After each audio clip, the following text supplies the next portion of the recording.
Eu já vi várias situações acontecerem para tirar as pessoas da presença de Deus, de receber essa revelação.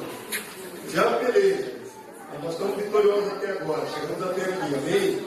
Até aqui nos ajudou o Senhor.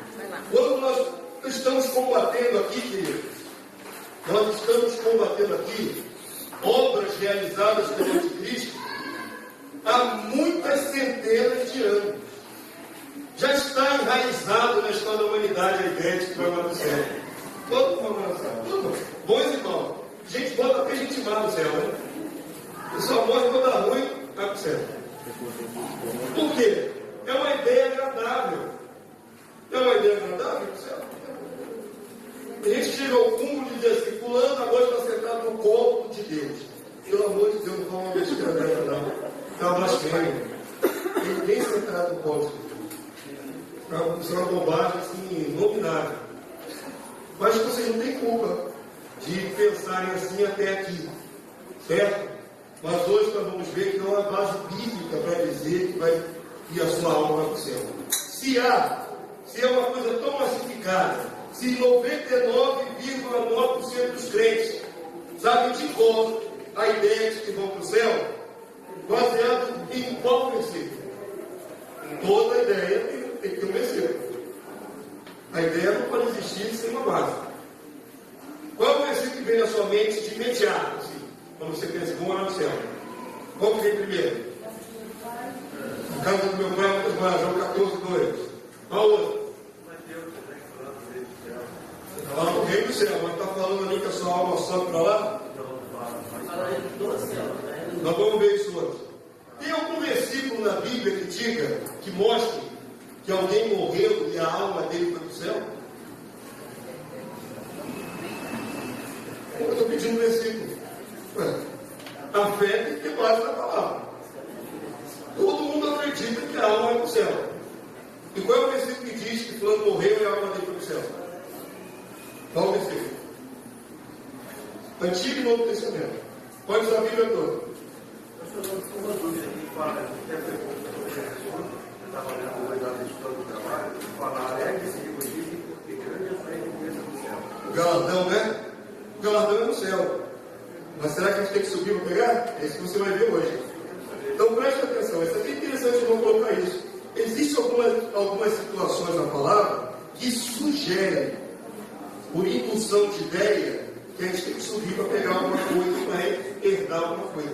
Por impulsão de ideia. Mas eu estou perguntando assim, existe algum versículo claro, cristalino, assim como nós temos aqui versículos que dizem assim, herdará a terra. Isso é bem claro, né? Não tem que fazer nenhum curso teológico para entender isso. Existe algum versículo claro que diz assim, a alma de fulano, do apóstolo tal, do santo tal, do profeta tal, morreu, ele falando morreu, que a alma dele foi para o céu. Com essas palavras. Existe tal texto na Bíblia? Se tivesse, todos os cristãos que creem que vão ao céu teriam ele como um texto de cabeceira, né? Rapidamente ficaria, está escrito assim, pastor. Aonde está escrito que a alma de fulano vai para o céu? Não tem nenhum texto que diga que a alma de ninguém sobe ao céu. Agora, existem algumas ideias que ao longo desses 21 séculos, já que existe muito tempo que a gente está aí trabalhando, ele já levantou teólogos, falsos profetas, falsos médicos, e agarrou um monte de ideias que sugerem que as almas estão no céu. Sugerem. Mas não tem base bíblica. Eu vou provar isso para vocês na aula de hoje. Se tivesse, qualquer cristão que está aqui já teria levantado um versículo. Certo? Vamos lá, vamos bem devagarinho. 2 Coríntios, capítulo 10, verso 4 a 5. Leia com o pastor. Porque as armas da nossa milícia não são carnais, e sim poderosas em Deus, para destruir fortalezas. Eu vou dizer para vocês, a ideia de morar no céu é uma fortaleza. Ela é uma fortaleza, está bem edificada. A ideia de morar no céu está muito bem edificada. É um dos pilares do cristianismo desviado. A igreja romana criou isso da onde? De botar os bons para cima e os bons para baixo. Já havia na mitologia greco-romana essa ideia. Na mitologia greco-romana que precede o cristianismo, a ideia do mundo do inferno lá embaixo era o Tártaro. E os dois, os heróis olímpicos, iam para o Campos Elíseos. Bons para o Campos Elíseos, maus para o Tártaro, que era um semelhante ao inferno. A Igreja Romana montou a ideia dela todinha em cima da mitologia grega. Eu provo isso, se você precisar. Eu provo isso para vocês. E nós herdamos toda essa mitologia. Então preste atenção, é uma grande fortaleza. Já está muito edificado, massificado no coração de todos. A ideia da alma e do céu. Mas nós podemos destruir fortalezas com armas não carnais. Agora acompanhe aqui comigo. Anulando nós, sofismas. Sofismas são postulados errados, ideias, enganos. Nós temos o poder de anular enganos, mentiras, não é? Postulados errados, postulados mentirosos, sofismas. E, vamos lá comigo, e toda que se levante contra o conhecimento de Deus e levando cativo todo pensamento à obediência de Cristo. Amém, queridos? Nós estamos fazendo aqui a gente montar uma fortaleza que está edificada há muitos séculos. E começou essa história lá pelo século 3, 4. Antes disso, ninguém falava que alma e do céu coisa nenhuma. Vocês viram que a igreja primitiva cria que era blasfêmia. Dizer que a alma, quando morre, ia para o céu, é blasfêmia para a igreja primitiva. Para a igreja atual, é a coisa mais aceitável do mundo, né? Vemos que não tem um versículo claro que diga isso. Vamos ver agora algumas ideias que se formularam em cima de textos que parecem dizer que a alma vai para o céu. Parece. Vamos dar uma olhadinha nos textos. O irmão falou sobre o reino dos céus, não é isso?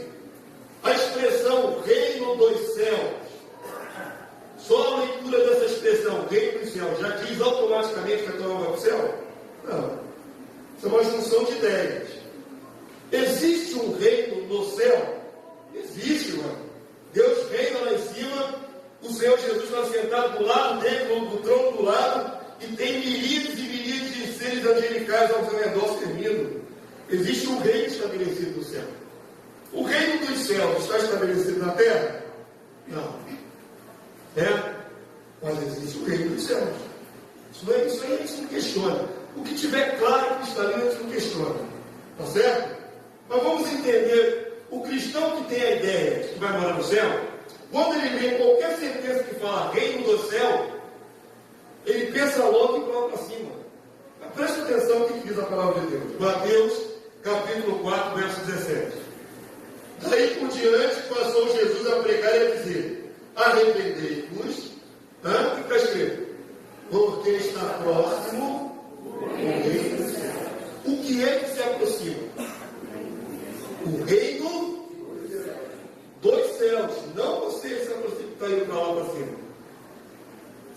Qual é a confusão? Qual é a confusão? Existe ali uma palavra que vai esclarecer para vocês. Daí na apostila está escrito aí: reino dos céus é uma coisa, reino nos céus é outra coisa. Problema de análise não é verbo, não, é preposição e artigo. Preposição e artigo. Reino no céu é uma coisa, reino do céu é outra coisa. Não é o mesmo sentido, é sinônimo. Como é que eu vou mostrar isso a vocês? Preste atenção que a preposição faz muita diferença. Façam de conta na mente de vocês, muito de conta, né? Tem esse meu reloginho simples aqui, o Mondanha, ele é um relógio suíço, onde fazem os melhores relógios do mundo. Façam de conta, né? Estou com imaginação aí, não sabe? Construíram na mente a ideia de que isso aqui é um relógio suíço.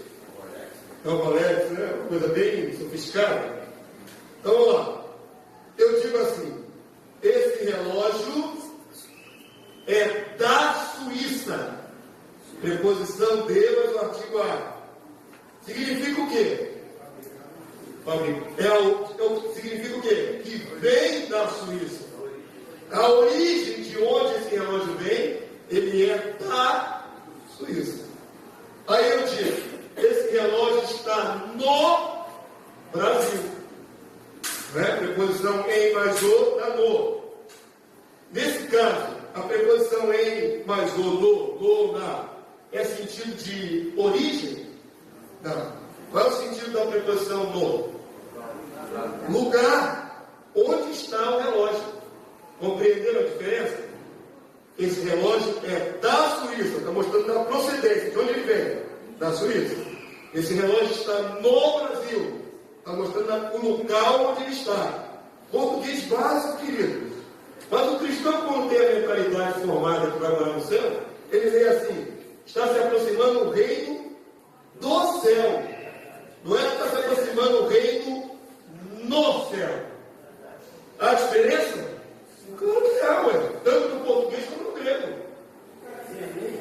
Ler com a mente já formada de que é no céu. O texto diz que está se aproximando o reino que a origem dele, a procedência do céu. Compreenderam, querido? Esse reino vem da onde? Do céu. Nesse caso ali não é, o sentido não é de lugar, mas de procedência, de origem.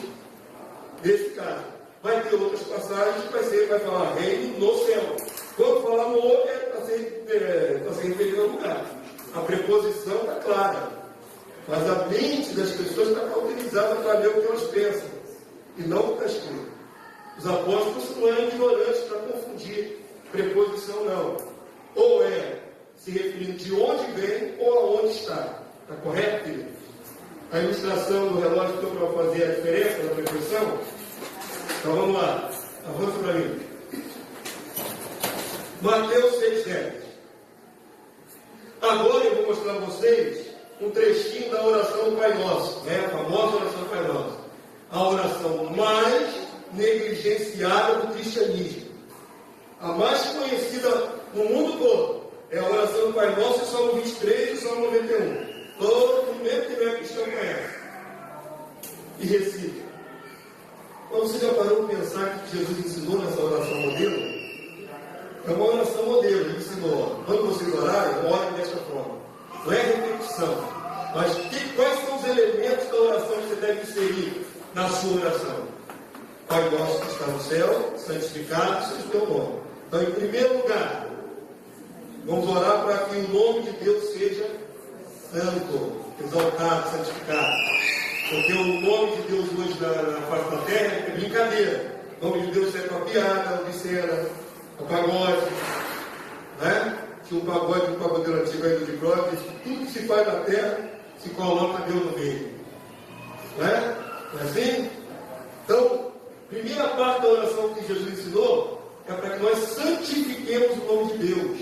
Os homens devem temer a Deus, não brincar com Deus. Segunda parte da oração que Jesus ensinou. Qual é a que é mais negligenciada? Jesus mandou, quando vocês orarem, orem por isto. O que diz aqui na oração? Venha o teu reino. O que mais? Faça-se a tua vontade, assim na terra. Você ora para vir o reino? Ora para vir o reino? Os cristãos oram nas igrejas, é isso que vem logo. Venha o teu reino, Senhor. É isso que você vê os cristãos falando? Não é a oração mais negligenciada do cristianismo? Jesus mandou fazer. Jesus não sugeriu, mandou. E presta atenção, querido. É claro, olha como é que é claro. Olha como é que é claro. Vou fazer uma pantomima para você nunca mais esquecer. Venha! Não é vamos para o teu reino. É venha ao teu reino. Vem para cá. Compreenderam? Você já cansou de falar o Pai Nosso, não perceber isso. Muita gente fala o Pai Nosso como se fosse uma ladainha. Vou lhe dar a palavra. Né? Uma ladainha. Aprende como? Pai Nosso, santificado, nosso nome, não é assim que ora, muita gente?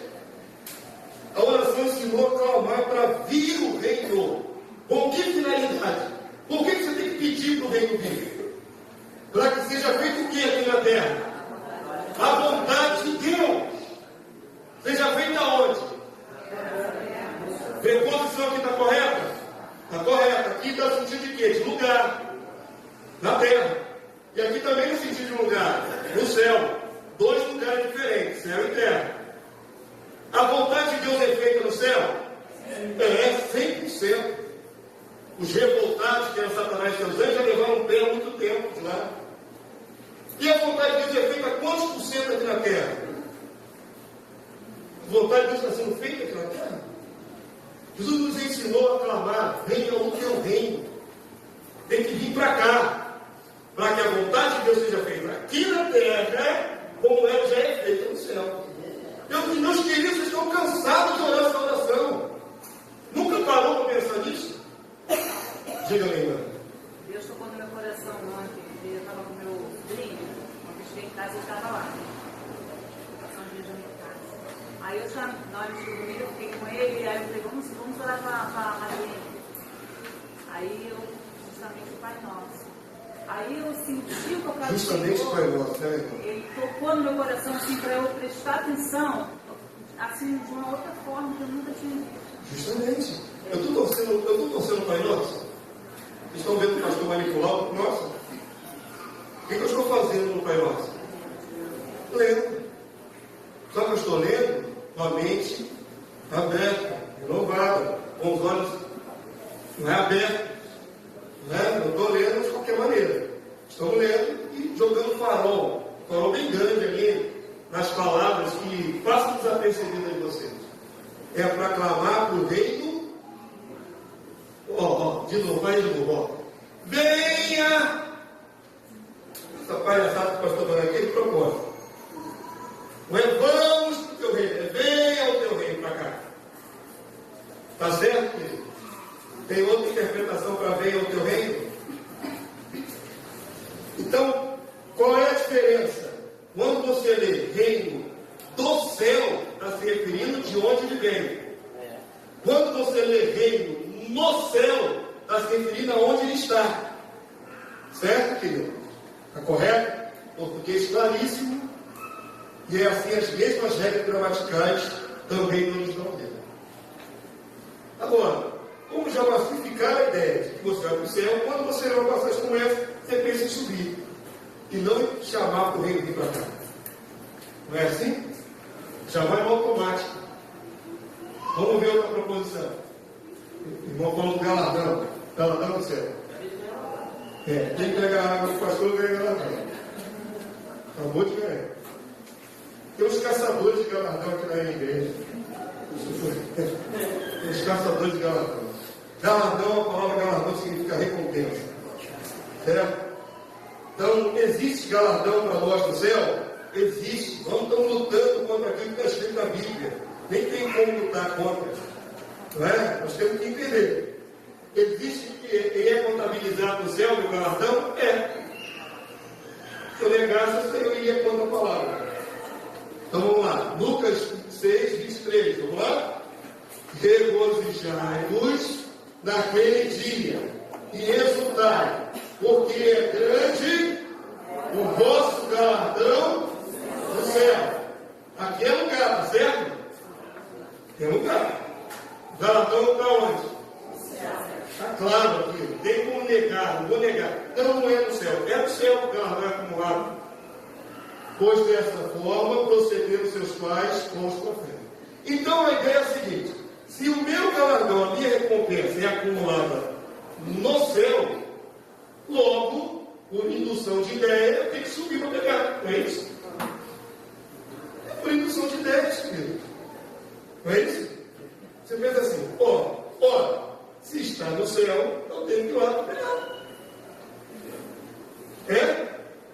Seria, se não houvesse uma palavra também na Bíblia, mostrando que não haverá necessidade de nós irmos pegar, porque o Senhor Jesus vai trazer o galardão respectivo de cada um. Querem ver o texto bíblico que esclarece isso aí? Apocalipse 22, 12. Leia comigo, por favor. Então estou afirmando que é verdadeiro. O galardão é acumulado no céu? É. Você precisa subir pegar? Não! Por quê? Vamos ler? Apocalipse 22, 12. Leiam todos. todos com o pastor, por favor. E eis que venho sem demora, e comigo está o galardão que tenho para retribuir a cada um segundo as suas obras. Por que não preciso subir pregar? Porque quando Jesus descer, Ele me traz o meu respectivo. E percebam bem, é cada um segundo as suas obras. Corram atrás de vocês. É simples assim. Que o galardão ele é proporcional ao trabalho de cada um. É mérito. Galardão é mérito, recompensa. Certo? Por exemplo, eu estou acumulando galardão aqui com vocês nesses dias. Eu estou me fazendo aqui com vocês. Eu não cobrei um centavo de vocês. Né? Se não me engano, R$1, nem 50 centavos. Mas o que eu estou ganhando, o que eu estou ganhando, meus créditos lá em cima, ó, só aumentando. Só aumentando. Quando Jesus voltar, o quanto eu me doei, o quanto eu me dei para essa obra, vai me ser recompensado. Vocês estão compreendendo? Então eu estou conquistando aqui, com vocês, à custa de vocês, os meus galardões. Vocês vão ter que conquistar os de vocês na base do seu serviço ao Senhor. A palavra de Deus diz que no reino haverá maior e menor. Maior e menor não é altura, não. Não é estatura, não. Não é estatura física, não. Maior e menor é mais glória ou menos glória. Isso vai depender de quanto você servir agora. Quem quiser ser maior no reino dos céus, sirva mais o próximo, sirva mais os seus irmãos. Trabalhe mais a serviço do Senhor. Isso garante a você maior glória, maior galardão. Amém, querido? Então vamos lá recapitular. Os que pensam que vão morar no céu se baseiam no galardão que está lá em cima. Então eles têm que subir e pegar. Precisa subir e pegar o galardão? Não. Por quê? Porque quando Jesus voltar, vai trazer o galardão dessa gente toda. De cada um, respectivamente, segundo aquilo que granjeou para si, que acumulou para si. Amém, queridos? Então a ideia de que tem que subir para pegar galardão, lançamos por terra esse sofisma. Demolimos esse baluarte, essa fortaleza. Não é verdadeiro. Não é base para alguém dizer que vai lá para cima. Vamos lá para outra ideia. Outra ideia para demolir. Essa não é uma ideia para demolir, isso é verdadeiro. O pátria está nos céus. O que nós temos que demolir é a ideia de ficar morando lá em cima. A pátria está nos céus. Graças a Deus está tudo escrito. Graças a Deus. Filipenses 3:20. Presta atenção nesse texto que é muito interessante. Filipenses 3:20. Pois a nossa pátria está onde? No céu. Não vamos torcer o versículo. Está escrito que está lá no céu? Está lá no céu. Glória a Deus. Existe uma cidade celestial? Sim, vocês viram. É a Nova Jerusalém. Certo? Não é essa da terra. É outra. Existe uma cidade celestial. Mas que o homem não pode ver. Se o homem pegar um foguete tentando alcançar o céu de Deus, ele vai chegar na outra galáxia, mas nunca vai chegar no céu de Deus. E ao mesmo tempo o céu de Deus está tão próximo. Porque não é físico, é espiritual. Não se pode ver com olhos da carne. Certo? Então se os homens tentarem alcançar o céu de Deus com uma nave muito potente, ainda assim não alcançarão. Vão chegar na outra lado do universo, mas não chegar no céu de Deus. Então presta atenção, existe uma pátria sendo preparada para nós. O texto diz, pois a nossa pátria está nos céus. Agora, presta atenção aqui, ó. De onde também aguardamos o quê? Aguardamos a quem? O Salvador, o Senhor Jesus Cristo. Por que o também é importante? Porque liga uma coisa a outra. Porque também está lá no céu. Onde está Jesus agora, no Senhor Salvador? No céu, do lado do Pai, à direita. Então a nossa pátria está lá em cima? Tá. Jesus está lá em cima? Tá. Nós aguardamos o quê? A vinda de Jesus. Só a vinda de Jesus? A pátria também. Nós aguardamos a vinda dos dois, tanto do Salvador como da pátria. Amém, querido Deus? Preste atenção nessa ilustração que o irmão botou para a gente. Estamos esperando agora Jesus vir. Está lá no céu ele? Está. Mas ele vem? Vem. A nossa pátria está no céu? Está. Mas ela desce? Desce. Você já viu isso desde a segunda aula. Ela desce. As duas coisas, tanto o Senhor como a pátria, estão no céu. E as duas coisas vêm. As duas coisas vêm. Amém, querido? Só que tem um detalhe. A nossa pátria só desce 1000 anos depois da volta de Jesus. Certo? Quando Jesus voltar, ele vai reinar onde? Na Jerusalém da terra. Vocês viram os que estão na igreja primitiva, vocês estão aqui, dizendo que vai ser Jerusalém restaurada, aumentada e embelezada. Essa é da terra. Então a primeira fase do reino, Jesus reina desta da terra. Depois de 1000 anos, e depois do final, desce finalmente a nossa definitiva pátria, que é a cidade celestial, que é incomensurável, muitas vezes maior do que a Jerusalém da terra. Amém, querido Deus? Entre um evento e outro, amém? Nós aguardamos os dois dizer. Avança para mim, vou mostrar a vocês que são duas Jerusalém na sua Bíblia. Talvez vocês não tivessem uma noção clara sobre isso, né? Mas Jerusalém, qual, pastor? É da terra ou é do céu? Tem duas. Tem uma lá em cima e tem essa aqui embaixo. Essa aqui de baixo está livre? Não, está ocupada, militarmente ocupada. Mas a que Deus está preparando lá em cima está completamente livre. Então preste atenção nisso aí, que é muito interessante. Hebreus 11, verso 16. Vou ler com as irmãs agora, tem mais comigo. Vamos lá, meus irmãos. Mas agora aspiram a uma pátria superior, isto é, celestial. Por isso Deus não se envergonha deles, de ser chamado seu Deus, porquanto lhes preparou uma cidade.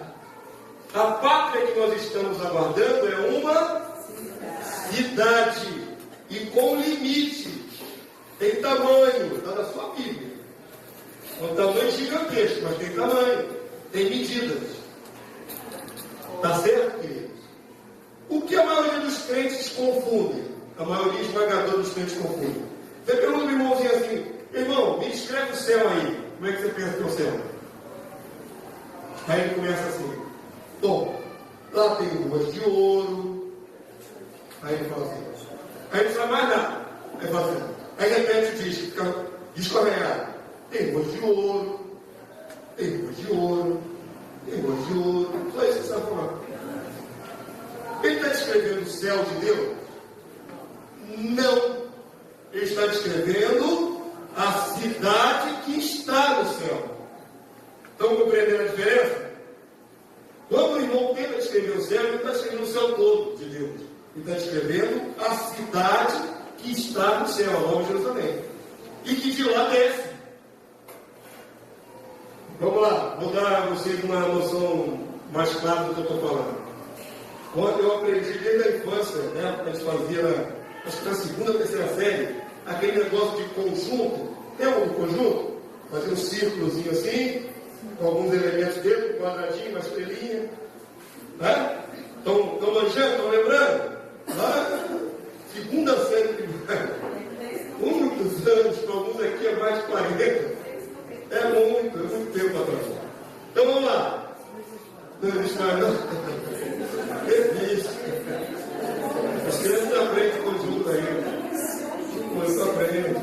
Eu só pegar algum mais novinho aqui entre nós e vai dizer que passou pelo conjunto. Então vamos lá, para você entender o que eu estou falando. O céu é o conjunto maior. Viram aqui o círculo grandão? A cidade é o conjunto menor, quadradinho aqui dentro. O céu é o conjunto maior. A cidade é um conjunto menor dentro do céu. Quando a cidade descer, o céu continua sendo o céu. A cidade não é o céu. A cidade está no céu. Compreenderam, queridos? E de lá ela desce. E o céu não desce junto agarrado na cidade. Pelo amor de Deus, tem que estar pensando nisso. Que o céu desceu. O céu não desceu. E desceu foi a cidade. E tem limites territoriais. Compreenderam a questão do conjunto? Alguém não entendeu essa ilustração que o pastor fez agora? Contém está contido. O céu contém a Nova Jerusalém. A Nova Jerusalém está contida no céu. Certo? Mas quando ela descer, o céu não conterá mais a Nova Jerusalém. Então tem uma cidade preparada e ela tem limites. A palavra de Deus fala dessa cidade de Deus em forma quadrada. Ou melhor, é um cubo. Todos os lados iguais. Ela tem fundamentos. Ela tem altas muralhas. Ela tem portas que são pedras gigantes. Ela é toda de ouro. Então, quando os cristãos tentam descrever a ideia que tem no céu, eles descrevem a Nova Jerusalém. E não o céu de Deus. Amém, queridos? Alguém quer fazer alguma pergunta, colocação, dúvida, esclarecimento? É oportuno. Você não chegou aqui meio com isso digamos assim, enuviado na sua mente? Uma coisa não muito clara? Ou você tinha uma visão clara do céu? Você tinha uma visão clara do céu? Você não quer morrer para lá? Quer não? Ninguém quer morrer, né? O problema é esse. Você é tão maravilhoso, ninguém quer morrer. Como era a visão que vocês tinham do céu? Diga para jovem. Sim. Se Deus preferiu fazer morada neste planeta, na verdade, Deus não é contido por essa cidade. Deus, ele preenche todo o universo, certo? Mas a presença dele vai estar ali na Nova Jerusalém. Lembra do texto, como está escrito, quando a Nova Jerusalém vai descendo? Veio uma voz vinda do trono dizendo: eis o tabernáculo de Deus com os homens. Eis a morada de Deus com os homens. Deus mesmo vai habitar com os homens. Através dessa cidade que é gigantesca. Um lado da Nova Jerusalém corresponde daqui até o Nordeste, em quilômetros. Um lado. Isso é uma enormidade. Nada mais alto, nenhum tipo de avião vai tão alto quanto a altura que vai ter na Nova Jerusalém. Mesmo ela estando na Terra. Nada vai passar por cima da Nova Jerusalém. Vai muito além da atmosfera terrestre. São vários milhares de quilômetros de cada lado. Eu posso imaginar, eu sei que não pode imaginar, mas eu posso imaginar que o céu é uma dimensão espiritual aqui da universo. Não é uma coisa que. Quando eu mudando o universo, está sobre nós. O universo é sobre nós. Sim, o problema é o seguinte: quando Deus quer mostrar esse céu, ele mostra, quer ver? Quando você lê ali em Atos dos Apóstolos, Estevão, primeiro Atos, ele vai levando pedrada. Pouco antes de ele morrer de pedrada, apedrejado, o Senhor abriu os céus para ele ver. E ele do chão ele viu o Senhor e Jesus à sua direita em pé. Jesus estava em pé do lado do Pai. E Estevão, morrendo ali, viu. Então, o céu naquele momento estava pertinho, ou pelo menos muito próximo à visão. Certo? O céu está sobre nós. Não é que esteja na outra galáxia. Mas é uma dimensão espiritual.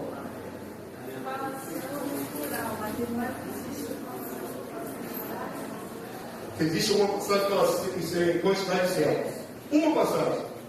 Uma única passagem no Novo Testamento. Paulo fala que foi arrebatado ao terceiro céu. Então, se Paulo fala terceiro, pressupõe-se que tem níveis, camadas. A maioria dos cristãos pensa no céu como uma coisa plana. Mas o que a palavra nos sugere é que ela seria em andares, degraus, e não plano. Certo? Então tem o primeiro céu, o segundo céu, o terceiro céu. É a única passagem que Paulo fala isso. Não tem mais nada na Bíblia. Então vocês têm uma noção, os judeus acreditam em 10 níveis de céu, 10 andares. Mas são os judeus, não é na Bíblia. Na Bíblia só fala terceiro céu. Certo? Então tem 3 níveis. Agora, eu não tenho na Bíblia condição de dizer a você, por exemplo, minha irmã, se o primeiro é esse mais baixo ou se é o lá de cima. Só fala que é terceiro céu. Pode ser daqui para cima ou de cima para baixo.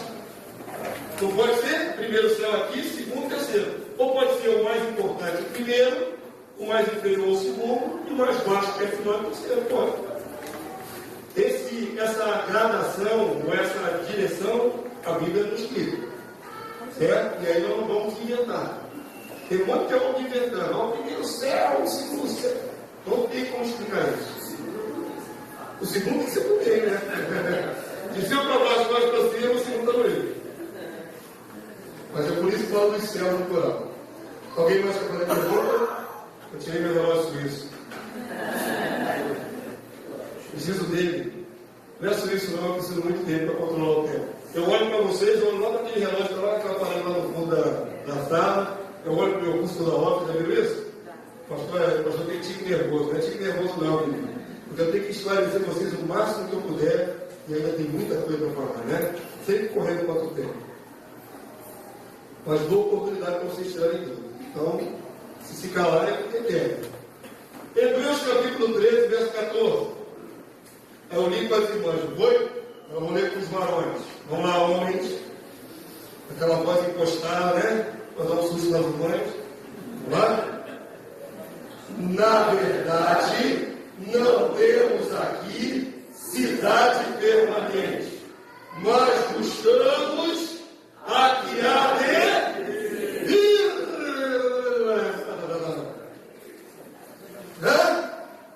Nós buscamos a que havemos de ir. É isso que o texto diz? O texto diz que nós vamos para cima. Nós buscamos a que há de vir.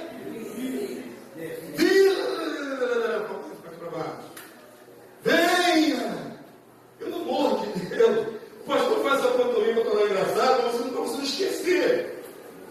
Porque a maioria dos cristãos não pensa dessa maneira. Mesmo que o texto diga, nós estamos buscando o que há de vir.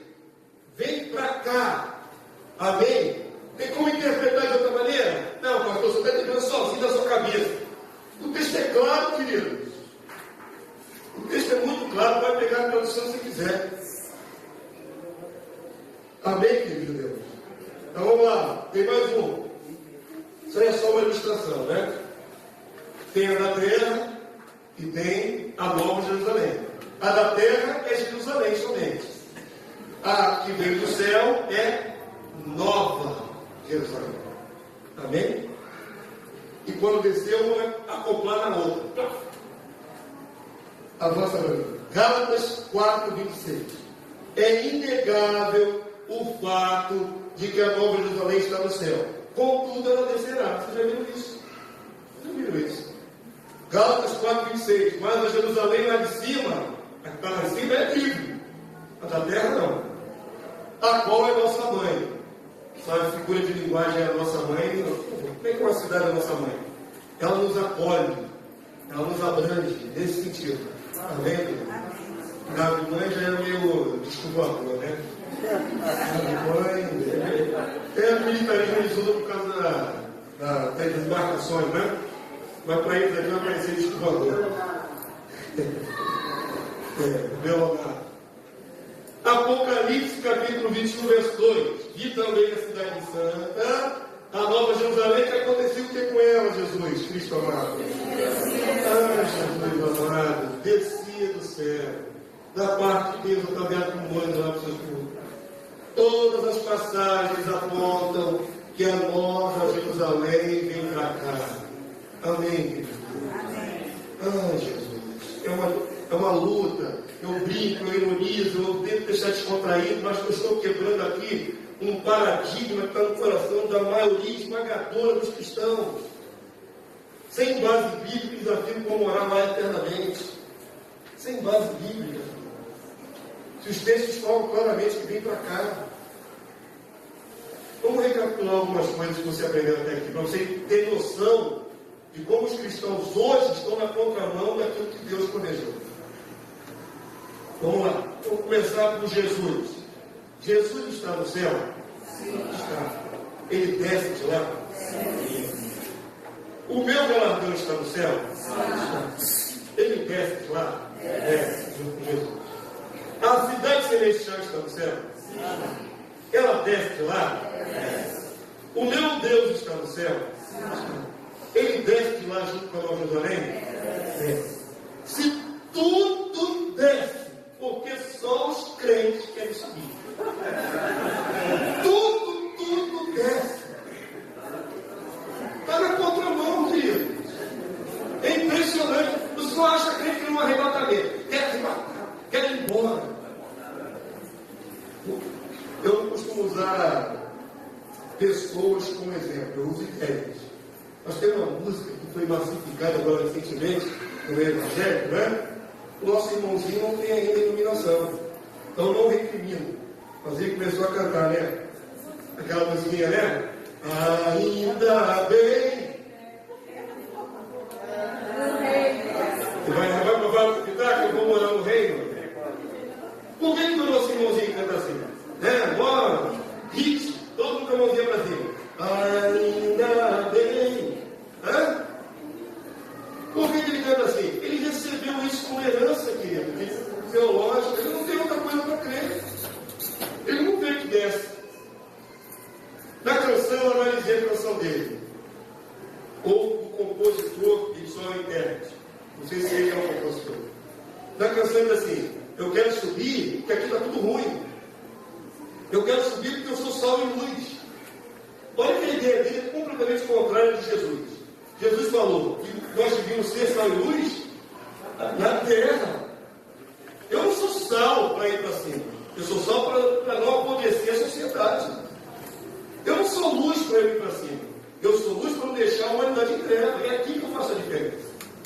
Na ideia dele, ele é sal e luz para subir. Para ir embora o mais rápido possível e deixar todo mundo aqui para as trevas. Está na contramão da vontade de Deus, querido. Mesmo sem saber, mesmo por ignorância. Compreende, amado? Não estou criticando a pessoa do nosso irmão. Estou criticando a letra da música. Está na contramão da vontade de Deus. Mas ele recebeu isso como herança, como eu e você também recebemos. Quando vinha a Cristo, foi isso que me ensinaram. Mesmo sem mostrar um versículo bíblico, a ideia prevalece sobre os textos. A ideia está tão forte, tem tantos séculos que ninguém nem questiona essa ideia. Nem está enraizada, edificada, acimentada, com limo. Está muito agarrada no coração do povo. Aí chega aqui, nós começamos a ver, ó, Jesus vai reinar na terra, vai reinar sobre toda a terra, vai reinar em Jerusalém. Aí isso não encaixa com aquilo que vocês receberam. Mas não encaixa, simplesmente não encaixa. Mesmo que eu mostre para vocês 30, 40, 50 textos provando que é na terra. Mas a ideia de que o céu está aí arraigada na cabeça de vocês. Está arraigada, está enraizada, está fortalecida. E a gente tenta de todas as maneiras que a palavra de Deus, que anula o sofisma, vai anulando os talentos de vocês. Vamos avançar. Até aqui, tudo que nós já passamos para vocês. Jesus volta, nosso rei Jesus volta. A igreja é arrebatada. Certo? Arrebatamento existe. Mostramos que nós vamos chegar em Jerusalém como? Voando. Nós vamos ser arrebatados. Não estou tirando nada do Bíblia, graças a Deus. Então vamos lá. Os santos encontram com Jesus aonde? Nos ares, entre nuvens. Você sabia que a palavra de Deus é bem clara em dizer que o arrebatamento é nos ares, não no céu? O apóstolo Paulo é um homem muito versado, o mais inteligente do Novo Testamento. Se ele quisesse dizer que encontra no céu, ele colocaria no céu. A palavra grega em uranos, no céu. Mas não está escrito isso. Ele diz que encontra nos ares. Ele mudou ali a palavra para deixar claro que não é no céu. Descerá o Senhor do céu. Jesus desce do lado do Pai do céu. É como está lá em 2 Tessalonicenses. Mas o encontro não é no céu. O encontro é nos ares entre nuvens. Esses ares atmosféricos onde nós podemos ver as nuvens, onde trafegam os aviões. Então o encontro é ali no meio.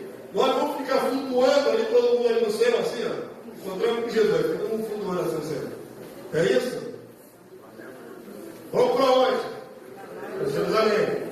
Aqui tem que expulsar os inimigos. Tem matança. Lembra que vocês viram ontem no texto?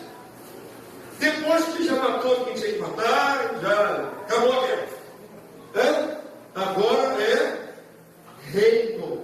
Agora Jesus, o rei, está na terra. E os povos têm que subir de ano em ano para adorar o rei. Não é isso que você leu ontem? Vão ter que, o Satanás está preso. E os povos até têm que peregrinar para Jerusalém agora, para aprenderem a lei. O povo do milênio tem que andar na linha. 1000 anos se passam. Agora está na hora do juízo final. Solta aqui o capítulo no final do milênio. Solta ele no final do milênio. Por breve tempo. Ele tenta um último levante contra o acampamento dos santos. Lembra? E a cidade querida? Está escrito lá? E a cidade querida? Não está se referindo a Jerusalém na terra. O acampamento dos santos. Sitiaram, marcharam pela superfície da terra. Lembram disso? Depois do milênio? Aí, desce como do céu, lambe essa galera toda. Vem juízo final. Deus julga todos os homens. E finalmente, novo céu e nova terra. Tira o mar. E agora vem descendo a morada de Deus com os homens. E fim da história. Esse está na sua vida. Ressuscitar aqui, já passei aqui, já estabeleci na terra, está sendo retroativo, vai confundir a mente deles. Já passei no final do milênio. Então você volta para trás e a mente deles confunde. Fui rápido, já se estabeleci, já desceu, o Pai entra na terra. Aí a eternidade, e o texto da Bíblia diz que reinaram pelos séculos dos séculos, amém. A história está toda aqui. Além, alguém tem alguma dúvida? Pergunta aí, enquanto está o gráfico aí. Não tem o gráfico aí, né, meu irmão? Podia ter um desenho aí, né? Lembra da terra de ninguém copiar.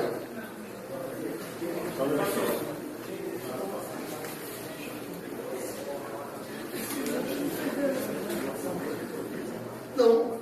Eu falei que mostrei para você, isso Mateus 24. Não há na Bíblia dúvida de que o arrebatamento é depois da tribulação. A dúvida não é na Bíblia, não é no texto bíblico. A dúvida é teologia, o que os homens pensam.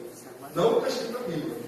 Quando foi que acontece o arrebatamento? Vocês viram lá? O texto é tão claro.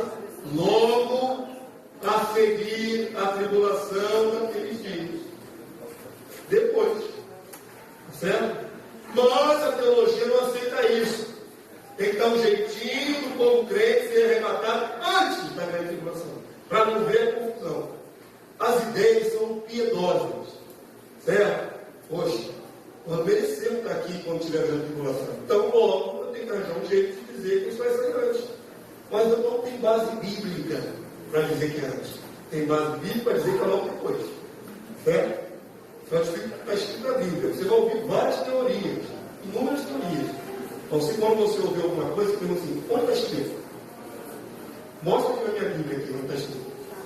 Certo? Só aceite aquilo que estiver escrito.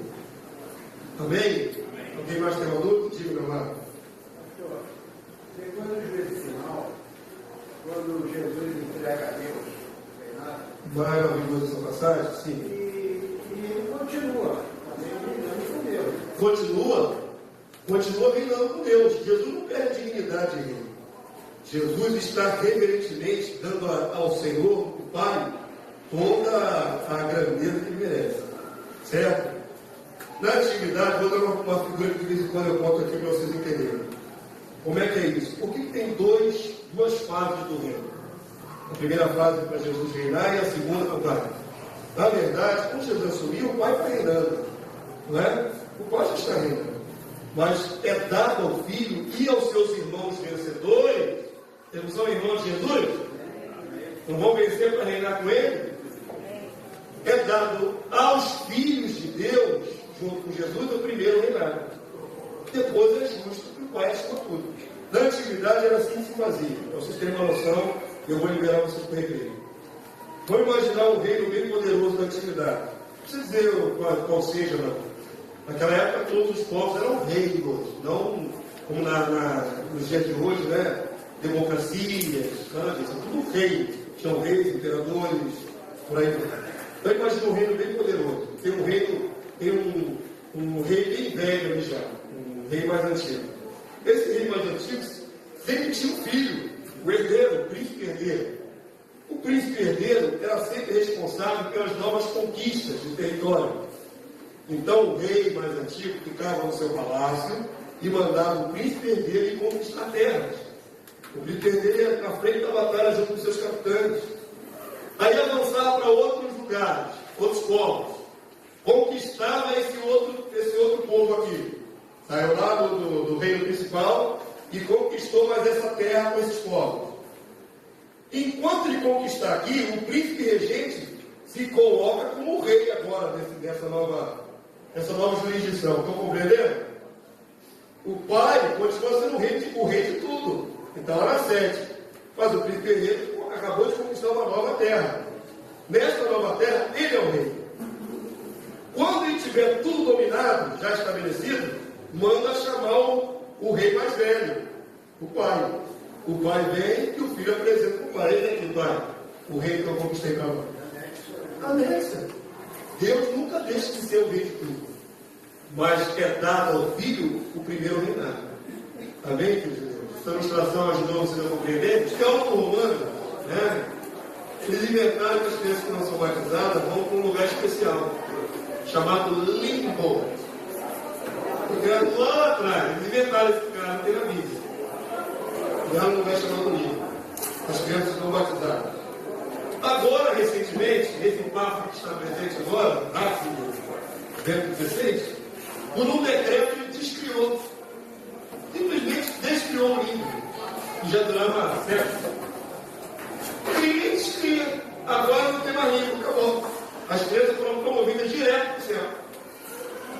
É simples assim, querido. Querido, é só inventar. Inventar e desinventar. Isso causou um problema no próprio livro romano. Os católicos romanos protestaram. Que história é essa? Desinventou o livro? Estão entendendo como é que é fácil inventar e desinventar? É um decreto, uma pena. Agora é um decreto. Agora não é mais assim, acabou. Não está ligado na Bíblia. É uma invenção. Pode inventar e desinventar. Então preste atenção. Os teólogos romanos tiveram muito tempo para pensar em várias coisas, sugeridas pelo espírito da apostasia, espírito erro. E aí eles ficaram buscando na Bíblia textos que dessem a ideia de que as pessoas vão para o céu. Esse é um que parece dizer isso. Querem ver? 2 Coríntios, capítulo 5, verso 1, Paulo fala. Presta muita atenção. Sabemos que, se a nossa casa terrestre deste tabernáculo se desfizer, temos da parte de Deus um edifício, casa não feita por mãos, eterna nos céus. Uma vista rápida nesse texto isoladamente, não parece dizer que nós vamos ficar eternamente nos céus? Parece. Os teólogos se baseiam assim. Está escrito, vai ser eterno nos céus. Agora presta atenção nos detalhes. A palavra eterna está entre 2 vírgulas. Por quê? Regra de português. É um aposto. Um aposto é uma ideia independente do que veio antes e depois. Uma ideia isolada. Fica dentro de vírgulas, é um aposto. Se não tivesse a vírgula, seria assim, eterna nos céus. Aí não tem que discutir, é eterna nos céus. Mas a palavra de Deus diz, é uma casa, qual é a qualidade dessa casa? Não feita por mãos, uma ideia. Essa casa é mais o quê? É eterna, segunda ideia. E a terceira ideia? Que está nos céus. Tá certo? Eu não estou aqui torcendo não, estou falando português básico. Nem comecei a explicar o texto. Mas se não tivesse uma vírgulazinha aqui, nós teríamos que admitir que essa casa é eternamente nos céus. Mas não é isso. O próprio texto diz que era uma casa não feita por mãos. Ela tem a qualidade de ser eterna, está entre vírgulas, e ela está nos céus. Certo? Aí você pode pensar, como você já viu, que existe a Nova Jerusalém. Então, será do texto que Paulo está falando sobre a Nova Jerusalém? Se tivesse, não tem problema, porque ela vai descer. Acontece que Paulo não está falando da Nova Jerusalém. Como é que eu provo para vocês que Paulo não está falando da Nova Jerusalém? Pelo contexto. Existe um jargão comum no meio evangélico assim: texto sem contexto é pretexto para heresia. Se você pegar alguns versículos da Bíblia isolados do seu contexto, escolher um versículo na Bíblia e não ler o que vem antes e o que vem depois, você pode ter uma ideia só naquele versículo que não combina com mais nada da Bíblia e vira uma heresia. Certo? Neste caso, nós temos que nos perguntar: o que é que Paulo está falando? Ele está falando da Nova Jerusalém? Porque ele fala de edifício, fora de casa, certo? Que não é feita por mãos humanas. Do que Paulo está falando? Ele começa assim: sabemos que, temos ciência que se a nossa casa terrestre, se Deus quiser. Então vamos lá. Paulo está falando do quê? Da casa onde ele habitava? Do barraco que ele tinha lá de alvenaria? Ele está falando da casa onde ele habitava? Então, se eu perder essa construção onde eu estou, eu tenho no céu uma melhor. É isso que ele está falando? Para nós entendermos claramente esse versículo, temos que abrir um pouco mais o leque do discurso de Paulo, para vermos o contexto, o que vem antes e o que vem depois. Aí o texto vai ficar mais claro. Querem ver? Avança para mim, galera. Voltando um pouquinho do discurso, Paulo falou assim, 2 Coríntios 4,16: por isso não desanimamos, pelo contrário, mesmo que o nosso homem exterior se corrompa, contudo, o nosso homem interior se renova de dia em dia. O que é o homem exterior que se corrompe? A carne, o corpo, corromper, deteriorar, estragar, envelhecer. Figura de linguagem que Paulo está usando é a seguinte: ainda que o meu corpo envelheça, pereça, o meu homem interior, a minha alma, se renova. A minha casca envelhece, deteriora, corrompe. Mas a minha alma, no Senhor, se renova. Está certo? É uma figura de linguagem. Então, Paulo está falando de coisas literais, ele está fazendo comparações.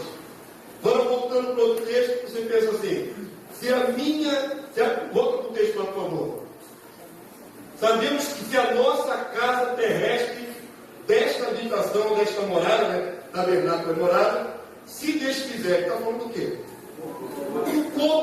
O corpo é comparado a uma habitação, uma casa. Só que é uma casa que se destrói, uma casa que perece. A palavra de Deus em outras partes vai comparar o corpo humano a uma casa. Que figura é essa? Nós somos uma casa de barro. O primeiro homem não foi feito do barro? Somos uma casa de barro, perecível. Habita em nós a alma. É melhor você dizer que você é uma alma e tem um corpo, do que você dizer que eu sou um corpo e tenho uma alma. A alma é a essência. O que você é uma alma vivente, como a palavra te classifica. E nós temos um corpo. A sua essência não é o corpo. A sua é a casca, ela é a aparência exterior. A sua essência é o que você é, né, no mais profundo, a sua alma. A palavra de Deus diz assim: soprou Deus na narina do homem, depois que fez um bonequinho de barro, que era Adão, estava sem vida, soprou-lhe as narinas, que veio o fôlego de vida com esse bonequinho, e ele se tornou alma vivente. Não é corpo vivente, é alma. Prioritariamente, ele é uma alma. Eu sou uma alma, você é outra alma, somos individualmente uma alma, certo? E temos esse revestimento aqui de fora que se chama corpo. O que acontece na hora da morte, tecnicamente? Separação do corpo da alma. O que é a morte, senão a saída da alma? Tecnicamente é só isso. A alma sai do corpo. Enquanto está aqui dentro, está vivo. Saiu, acabou. Né? A alma sai do corpo. Está correto, queridos? Esse conceito está correto na sua mente? Então, Paulo está falando da habitação que ele morava? Não. Qual é a figura de linguagem? Ainda que essa minha casa terrestre aqui, ó, se Deus quiser, dentro dessa pereça, eu tenho algo superior, que é não feita por mãos, ela é forte, essa é uma casa frágil. Aqui eu estou esperando é um edifício. Ela é forte, ela não é feita por mãos, porque é feita por Deus, ela é eterna e está nos céus. É o revestimento do meu corpo, a minha imortalização. Querem ver isso? Vou provar a vocês. Então, continuidade. Avança o outro texto agora. Que é a ilustração, né? Nós somos alma, um ser indivíduo, e temos um corpo. As duas figuras de linguagem. Se a minha casa terrestre se desfizer, se o corpo se desfizer, se o homem exterior se corrompe, se o corpo se corrompe, está compreendendo? Não é a alma que se corrompe, é o corpo, se deteriora. A minha alma habita, está vernácula dentro desse corpo, e o homem interior que se renova. Avança para mim o texto agora. A continuidade vai deixar claro do que Paulo está falando. 2 Coríntios 5, 2 a 4. Por isso, Paulo continua na figura de linguagem. Neste tabernáculo, ou nesta morada, gememos, temos enfermidades. Agora te conhece a minha irmã Sueli, estava ali gemendo, né? De novo, cadê a enfermidade? Nesta habitação, nesse tabernáculo, gememos, aspirando por sermos o quê? Revestidos, revestir é vestir por cima. Revestidos do quê? Da nossa habitação celestial. Está falando da Nova Jerusalém? A Nova Jerusalém sobre as nossas cabeças? Não. Nós vamos ser revestidos da cidade? Paulo está falando de cidade? Paulo está falando que eu tenho uma outra habitação melhor do que esta agora que é frágil. É o meu corpo glorificado. O corpo imortal que eu receberei na vida de Jesus. O texto é bem claro. Nós aspiramos por sermos revestidos, vestidos por cima da nossa habitação celestial. Com uma condicional. Se, condicional, todavia, fomos encontrados vestidos e não nus. Quem quer estar vestido e não nu? Tem que estar vestido de quê na sua alma? Do Espírito, de Cristo. Quem tem a alma com Cristo, com o Espírito de Cristo, vai ser revestido de imortalidade. Quem não tem a alma vestida com Cristo, não receberá revestimento de imortalidade. Se formos encontrados vestidos, não nus, não sem nada na alma. Pois, na verdade, os que estamos nesta habitação, nesse tabernáculo, gememos angustiados, não por queremos ser despidos, perder, mas revestidos. É o revestimento. Para que, agora ele vai deixar bem claro do que ele está falando. De morar na Nova Jerusalém? Não. Qual é a finalidade disso tudo que ele está falando aí? Vamos ler comigo no finalzinho. Para que o mortal seja absolvido pela vida. Amém? Compreendeu? Paulo está falando que se a minha casa terrestre, ou seja, o corpo que eu moro, se desfizer, eu tenho um corpo muito melhor. Um corpo que vai ser revestido de imortalidade. Amém, querido? Isso, se eu for encontrado por Cristo, vestido e não nu. Se eu estiver sem nada, se eu tiver perdido a condição de filho de Deus aprovado, se o Espírito, por cada minha transgressão chegar até apostatar na fé e perder o Espírito, não serei revestido de imortalidade. Amém, querido? Todo mundo entendeu? Apesar de ser assim, mais profundo esse versículo, todo mundo compreendeu? Compreenderam mesmo?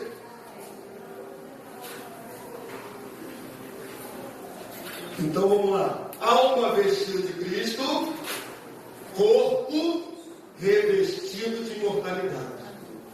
Amém, queridos? Tem sempre uma ilustraçãozinha que eu faço que ajuda, as ilustrações ajudam bastante. Jesus pregava com ilustrações, as parábolas. Porque as ilustrações ajudam a compreender com elementos mais simples, né? Então vamos lá. Tem uma ilustração que eu faço que ajuda a entender. Vamos imaginar que você comprou um sofá branquíssimo. Sabe, um sofá branquíssimo? De luxo. Lá na Casa Show, na Leroy Merlin, sei lá. Fica bacana desse aí. Comprou um sofá daqui de R$3.000, tá bom assim? É um sofá bem bacana, né? Todo branquinho. Aí você tem na sua casa aquelas bênçãozinhas desse tamanhozinho assim. Aquelas bênçãos. Né? Aí você pensa, é só um negócio que caiu aqui, gente. Não é não. Senta aí, Orlando, está muito assustado, Orlando. Não, eu pegar para ela. Calma, Orlando, calma. Muito assustado. Eu sei, mais devagar. Então presta atenção, todo mundo sai correndo e desencorda. Nós apanhamos. Então presta atenção. Você comprou um sofá branquíssimo. Tem aquelas bênçãozinhas na sua casa, são artistas, né? Que gostam de pegar um gizinho de cera e ó. Ou então com a mãozinha cheia de chocolate, carimbar tudo. Se preocupado com o seu sofá novíssimo, branquíssimo, você contrata uma empresa de impermeabilização que vai revesti-la com um produto plástico, de forma que, se a bênção fizer a arte, pode passar o paninho que lava. Não vai pegar mais na própria estrutura do sofá, certo? Esse revestimento de plástico ou de resina vai tornar aquele sofá incorruptível. Não pode mais ser sujado. Impermeável. Não suja mais. A figura é justamente aquilo que está acontecendo no nosso interior. Viemos para Cristo, estávamos sujos. O Senhor começa um processo de limpeza da nossa alma. É a santificação. O final desta obra é que cheguemos à dimensão de perfeitos em Cristo. Nos tornemos santos, puros, branquinhos. Mas se nós chegarmos à dimensão de ficarmos santos e Jesus não voltar, a gente volta a se sujar. Por isso, quando a igreja estiver na dimensão mais elevada que for, perto da volta de Jesus, quando estivermos todos bem santos, Jesus vem e nos imortaliza, nos reveste de imortalidade, de tal forma que nunca mais teremos condição de nos sujar. Compreenderam a figura, querido? Amém? Ajudou a ilustração? O que é que nós precisamos? Do revestimento de imortalidade. Que só vai receber aquele que tiver se purificado. Agora, se aquele dono do sofá for lento, e a criança for antes do produto chegar, o cara manda ele impermeabilizar. Mas a criança foi lá e já fez a artezinha lá no sofá branquinho. O camarada que vai impermeabilizar não quer nem saber. Passa o produto por cima. Dá para tirar aquela mancha? Depois que botar o produto? Ficou para sempre a mancha. Foi isso que Deus não permitiu acontecer com Adão. Depois que Adão se manchou, Deus o expulsou do Éden. Porque a próxima árvore que Adão ia é da imortalidade. Se ele surge, come da árvore da imortalidade, ele não teria condição de ser redimido. A verdade, expulsar Adão do Éden foi para o bem dele. Porque ele já estava sujo. E se ele imortaliza sujo, não tem mais como tirar. Compreenderam? Vamos adiante. O irmão Júlio perguntou, pastor, então tá, já entendemos que a alma não vai para o céu. Beleza, vai para onde? Eu acabei de tirar do coração de vocês a ideia de que a alma vai para o céu. E agora vai para onde? Ficou sem lugar para ir a alma, depois que morre.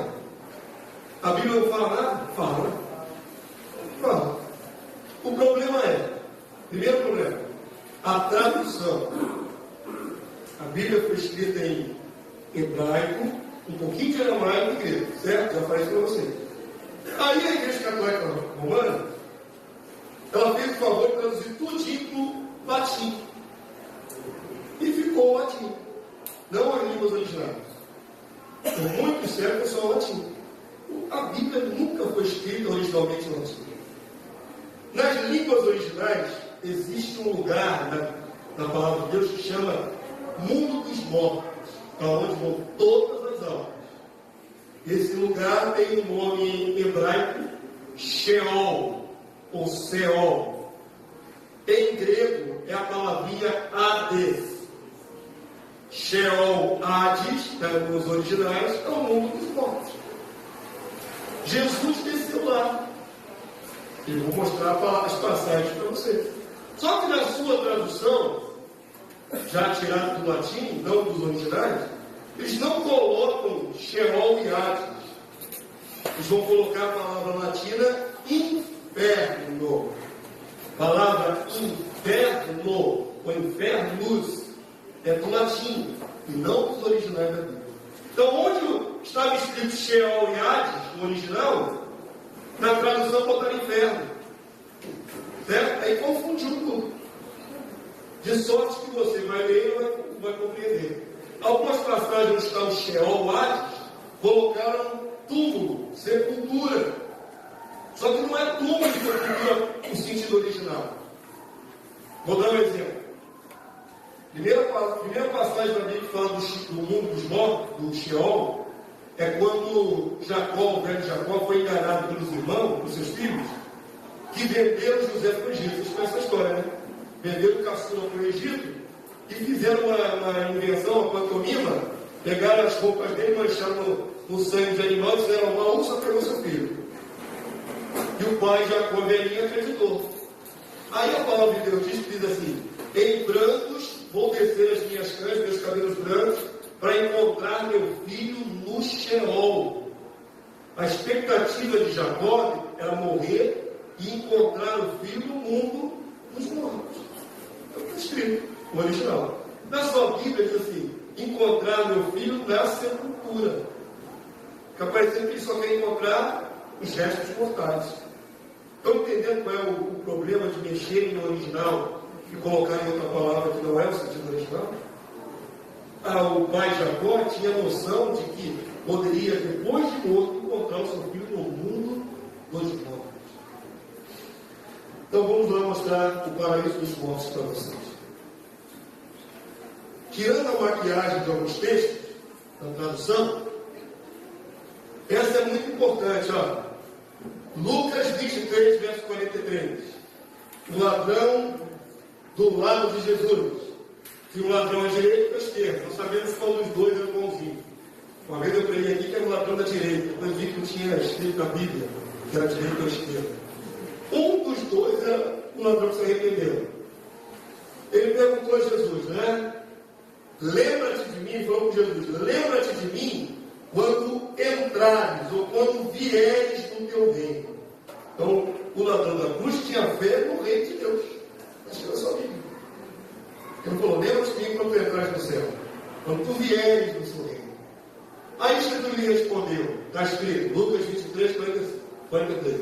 Jesus lhe respondeu: em verdade te digo que hoje estarás comigo no paraíso. Então vamos lá. Que dia Jesus morreu?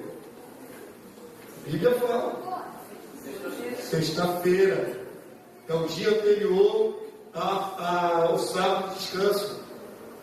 Vocês não têm essa noção, não? Vocês viram que o sepultamento de Jesus foi às pressas, correndo? Porque ia virar o sábado. E o judeu não trabalha no sábado nem para sepultar. É verdade, meu. É verdade. Tiraram Jesus às pressas, queridos. Não fizeram nem processo de embalsamamento, que é normal. As especiarias. Por isso as mulheres só foram no domingo de manhã. Passado o sábado, foi Maria lá tentar levar balsa para botar no corpo de Jesus, porque não deu tempo. Por isso era rapidinho. Como os corpos não podiam ficar pendurados na cruz no sábado, eles pegavam porretes, o camarada está todo ruim lá para pegar na cruz. E arrebentavam ele na cruz. Para ele morrer mais rápido e tirar da cruz. Como Jesus não precisou fazer, porque havia uma profecia dizendo que nenhum osso do seu corpo seria quebrado. Mas estava profetizado. E aí vem o soldado e dá uma lança aqui do lado de Jesus e verte água e sangue. Foi só verificar, já estava morto. mas os outros dois entraram no corrente. Inventaram o cruz para poder tirar logo, para matar e tirar logo, porque não podia ficar pendurado no sábado. Então foi tudo assim. Jesus falou com um ladrão na sexta-feira, pela hora que está escrito na Bíblia, nas vigílias, às 3 da tarde Jesus morreu. Ele foi pendurado no madeiro às 9 da manhã e morreu às 3. Então Jesus ficou na cruz só 6 horas. Na sexta-feira.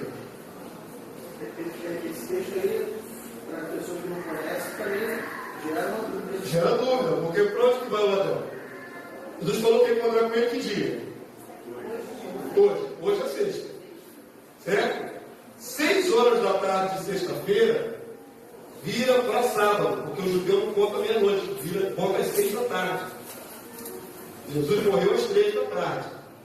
3 horas depois da morte de Jesus já era sábado, por isso, a pressa, para tirar logo da cruz e botar dentro da caverna. Porque já virava o sábado, e sábado ninguém trabalha. Deixaram lá e só voltaram no domingo. Então Jesus ficou pouco tempo de sexta-feira morto, ficou o sábado inteiro e parte do domingo. O domingo pela manhã, na madrugada, como diz a palavra, ele ressuscitou. Ele disse que ia encontrar com o ladrão que dia? Sexta. Aí a palavra de Deus diz que Jesus não subiu, desceu. Tem uma missão aí embaixo para fazer no mundo dos mortos. Vou mostrar a vocês. Se Jesus desceu e prometeu ao ladrão estar com ele no mesmo dia, o ladrão encontrou com ele aonde? Lá embaixo. E não em cima. Jesus não desencontrou nem mentiu com o ladrão. Ou o ladrão subiu e ficou esperando lá em cima a Jesus chegar. Quando Jesus ressuscita no domingo de manhã, ele diz para Maria, que foi a primeira que o viu ressuscitado: deixa de me segurar, ou de me deter, porque eu ainda não subi para o meu Pai, vosso Pai, para o meu Deus, vosso Deus. Eu ainda não subi, domingo. Certo? Então, na hora que ele rende o Espírito na cruz, não sobe, ele desce. Mas o paraíso, o problema é, que paraíso é esse lá embaixo? Tem paraíso lá embaixo? Tem. Está em Lucas capítulo 16, verso 22. Parábola do rico e do Lázaro, que você conhece muitíssimo bem. Você não conhece a parábola do rico e do Lázaro? Qual é o pano de fundo dessa parábola? O pano de fundo é nesse mundo. Jesus contava parábolas. As parábolas tinham um pano de fundo real. Por exemplo, aquele do bom samaritano. O rapaz é pego da estrada, bate nele e deixa ele lá. Pelo pano de fundo da história, você entende que era na terra, normal. Agora, Jesus usa nessa parábola um pano de fundo que não tem paralelo na Bíblia. Está usando o além-morte como pano de fundo. É a palavra que nos dá mais pistas de como é lá no mundo dos mortos. Lucas capítulo 16. Vamos ver aí alguns trechinhos. Porque a palavra de Deus diz que como é o mundo dos mortos. Lucas 16.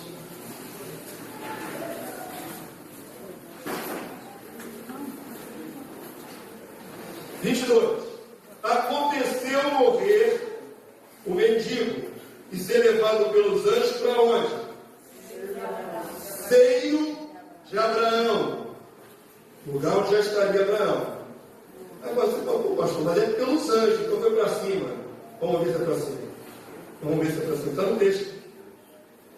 Morreu também o rico e foi sepultado. Aí na sua tradução diz assim: no inferno, no original é no Hades, estando em tormento, levantou os olhos e viu ao longe Abraão e Lázaro no seu seio. Ele está vendo o pai Abraão e Lázaro. Certo? Aí você vai dizer assim: pastor, mas levantou os olhos e olhou para o céu. Não! Levantar os olhos, na expressão bíblica, quer dizer olhar mais além. Vou provar. Jesus falou para os discípulos: erguei vossos olhos e vede os campos, que já estão brancos para a ceifa. Estavam olhando os campos do céu? Não. Erguer os olhos ou levantar os olhos é olhar mais longe. É uma expressão idiomática do hebraico. Então veja bem, o verso 23, 24. Então, clamando, disse: Pai Abraão, tem misericórdia de mim. Está conversando com quem? Com Abraão. Com Abraão.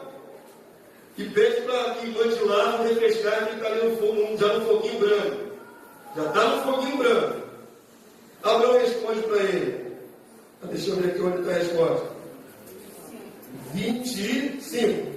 Disse, porém, Abraão: Filho, lembra-te que recebeste os teus bens em tua vida, e lá te morreste mais. Agora, porém, aqui onde eles estão, ele está consolado e tu comentes. Então, um lado vive, onde está sendo consolado um, e o outro no foguinho. Está certo? Verso 26. E, além de tudo, está posto o quê? Um grande abismo. Um grande abismo. Uma grande depressão, uma profundidade, um cânion, uma separação. Um grande abismo. Diz o texto. Está posto entre nós um grande abismo. Entre nós, no plural, todos que estavam com Abraão, e vós. Então não tinha só o rico que está ali conversando, tinha mais gente. Nós e vós. De sorte que os que querem passar daqui para vós outros, veja bem, estão querendo mudar de hemisfério, no abismo no meio. Os que querem passar daqui para vós outros não podem, nem os de lá passar para nós. Então, aí você vai ver, quem está aqui do lado bom vai querer passar para o lado mal, para abençoar os outros. Quem está aqui é bonzinho. Está vendo os outros lá do outro lado no maior problema. Pode ser que um santo quisesse amenizar o sofrimento dos pecadores lá do outro lado, né? Então replicou: Pai, te imploro que mande ressuscitar Lázaro. Aquela coisa toda, você tem que prestar atenção na palavra. Nem que Lázaro ressuscitasse, seus irmãos iam dar ouvidos. Tem que dar ouvido à palavra. Então essa passagem que tem todo de fundo, muito peculiar, mostra como é lá embaixo. De um lado, seio de Abraão. Seio de Abraão. Por que é seio de Abraão, não seio de Noé, não seio de Davi? Por que é seio de Abraão? Porque o Abraão é o pai da fé. É como seio aí no sentido de regaço. É como se todo mundo fosse abraçado por Abraão. Não é? Então, o crente morre, vai para o seio de Abraão. Está escrito na sua Bíblia.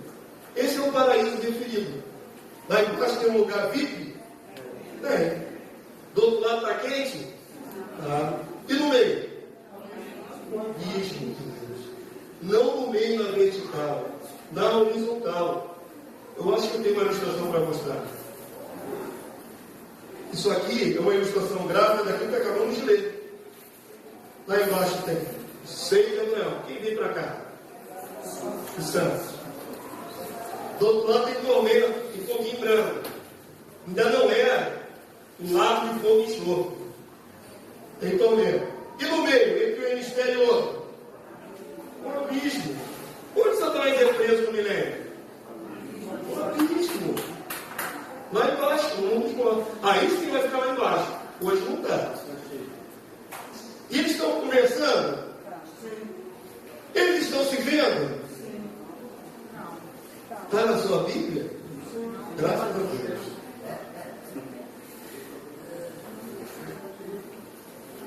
Esse que eu estou apresentando a vocês está escrito aí em outros capítulos.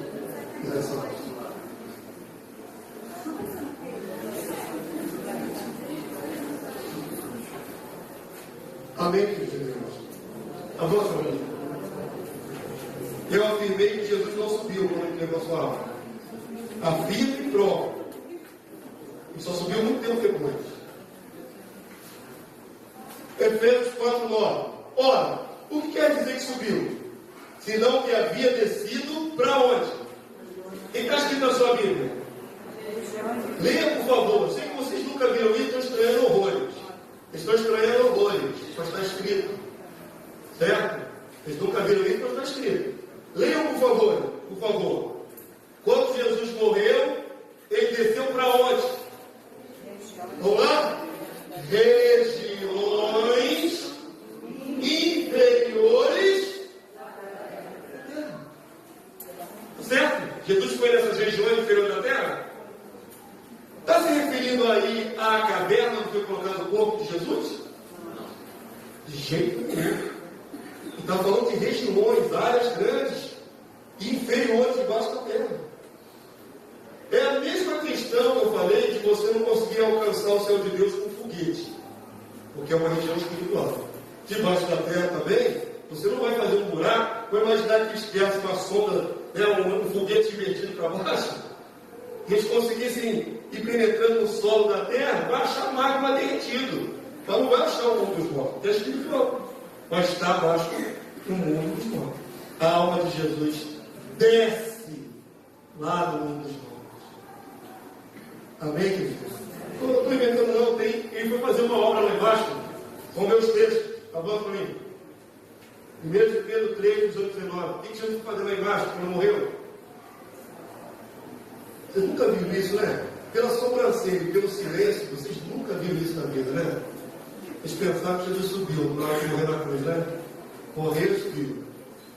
Jesus desceu, querido. Tinha algo para fazer lá embaixo. Está na sua Bíblia. 1 de Pedro 3, 18, 19. Pois também Cristo morreu. Vocês estão tão perplexos que vocês pararam de ler o texto bíblico. Então nós estamos lendo a Bíblia, queridos. É a Bíblia, é a mesma coisa que nós fizemos nessas aulas todas. O fato de não estar encaixando é que vocês pensaram que a alma é para o céu. Então, vamos ler os textos bíblicos, vamos lá? Dá um choque em vocês para sair dessa, né? Ficaram presos ali. Vamos lá, 1 de Pedro 3, 18, 19. Pois também Cristo morreu uma única vez pelos pecados, o justo pelos injustos, para conduzir-nos a Deus, morto sim na carne, mas vivificado no Espírito. Pausa. Em que condições Jesus desceu? Morto na carne, vivificado no Espírito. Certo? O Jesus morreu na cruz? Morreu. De fato. Para de respirar, seu coração não pode bater. A alma de Jesus morreu? Desceu. Certo? Então vamos lá. Morto sim na carne, mas vivificado no Espírito. Agora segue aqui comigo. No qual também foi e o quê?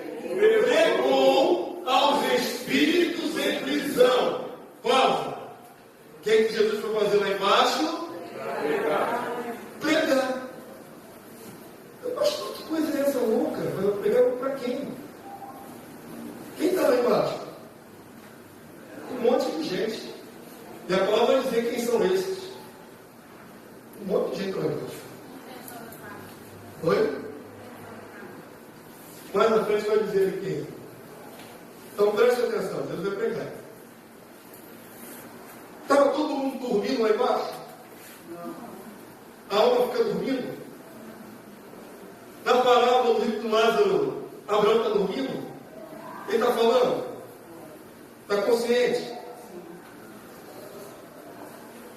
Se Jesus fosse pregar lá embaixo e as almas estivessem dormindo, Jesus pregou para quem? Ninguém prestou atenção, né? O que Jesus está falando. As almas estão conscientes, querido. Então preste atenção, que a palavra de Deus é clara. Pregou os espíritos de prisão. Quem são esses a quem Jesus foi lá embaixo pregar? O texto diz, segue comigo. Os quais, no judeu, são um povo de outra época, foram desobedientes quando a longanimidade de Deus aguardava nos dias de Noé. Pensa. Então está se referindo àquela humanidade que morreu no primeiro mundo, lembra?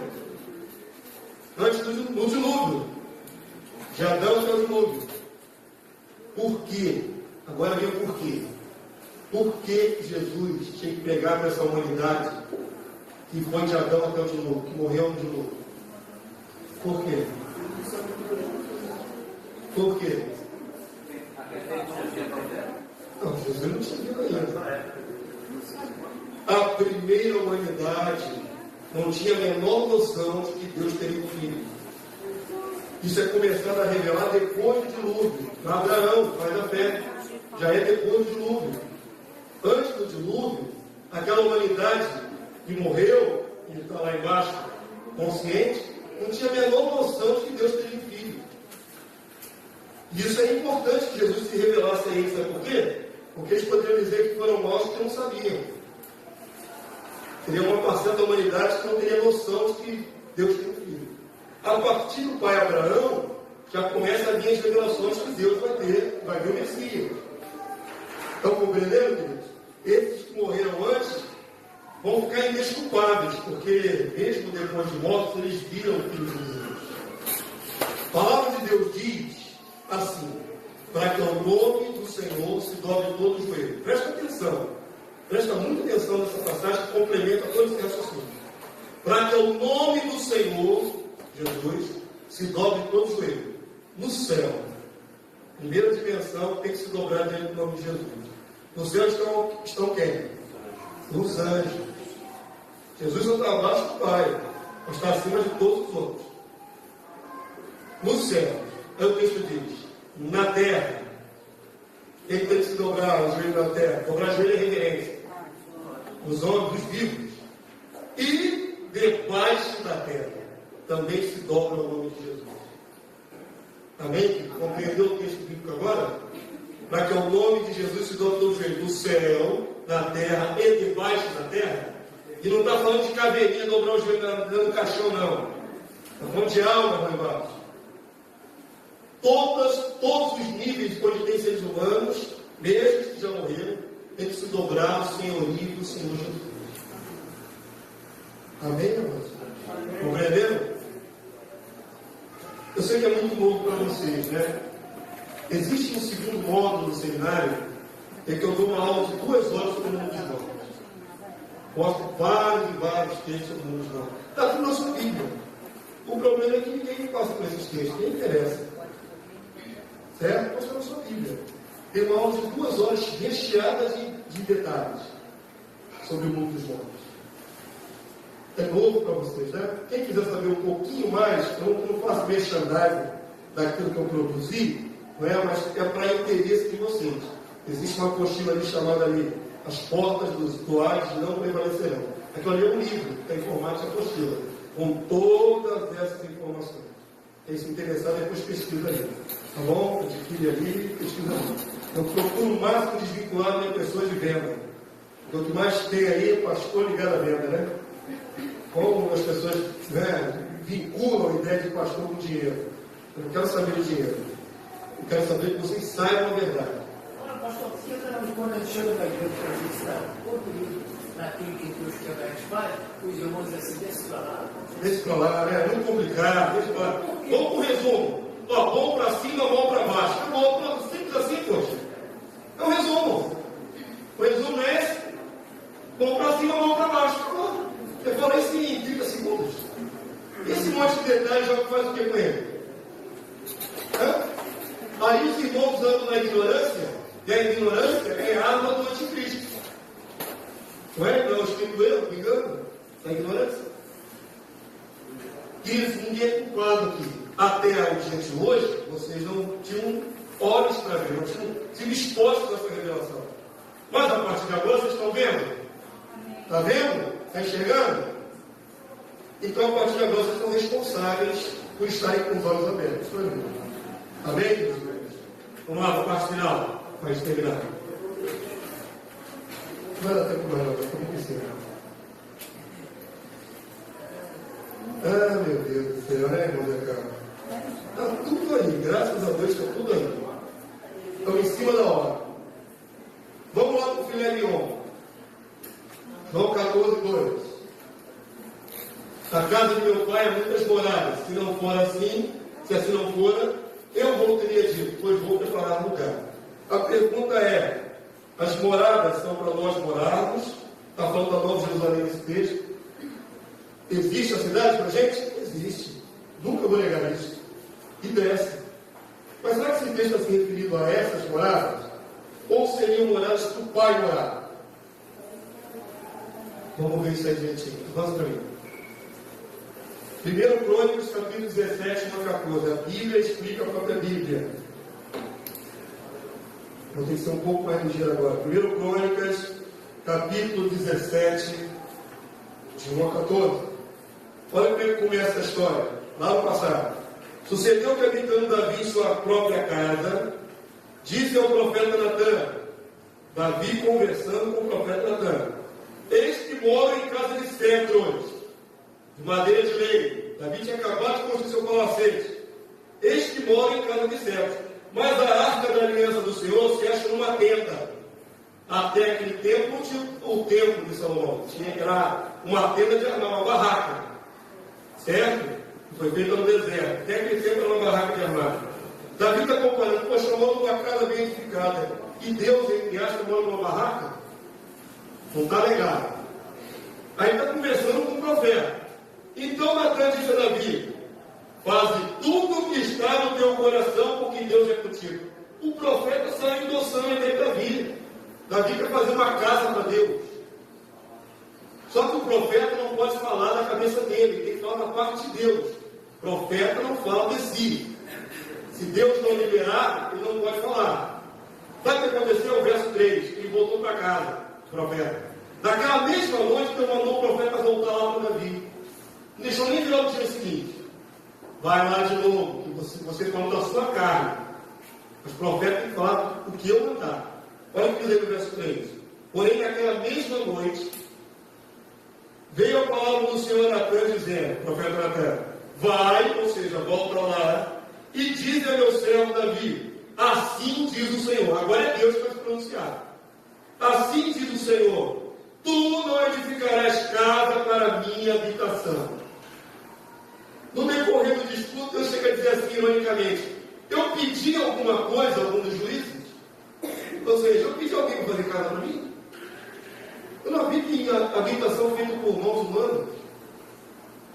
Aí o verso mais adiante, Deus vai revelar o propósito dele. Verso 11: há de ser que quando os teus dias se cumprirem, e tiveres de ir para junto de teus pais, vai morrer, né? Então farei levantar depois de ti o teu descendente, que será dos teus filhos, e estabelecerei o seu reino. Aí você pensa, está falando de quem? Salomão, filho de Davi, que herdeu o tempo.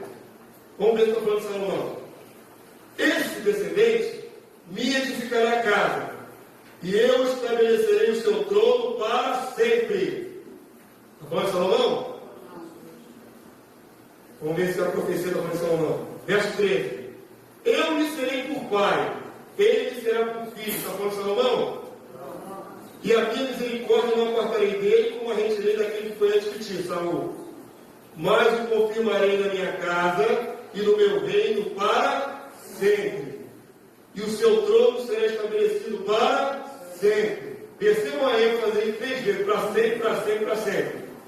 Está falando de Salomão? Davi até podia pensar que era Salomão, porque logo depois Salomão, seu filho, vai herder um templo. Mas a profecia ia muito mais longe. Quem é esse descendente de Davi que vai edificar a casa para Deus? Jesus. Avança para mim. Hebreus capítulo 3, verso 6. Leia comigo, por favor. Cristo, porém, como filho. A profecia dizia que seria como filho. Acabamos de ler agora a profecia. Ele será como filho. Está se cumprindo ali? Cristo, porém, como filho. Leia comigo. Em sua casa. Agora bem alto aqui de fato. A qual casa somos nós. Certo? Está certo? Aí vem o condicional. Tem sempre os condicionais. Está tudo garantido? É por esforço. Se guardarmos firmes até ao fim a ousadia e a exultação da esperança. Se você não espalhecer. Quem é a casa que o filho edifica? Davi está pensando em construir casa de alvenaria para Deus. Deus está dizendo: Davi, eu vou levantar um descendente teu, e esse teu descendente, que vai ser o meu filho, vai edificar uma casa para eu habitar. Jesus edifica a casa para o Pai.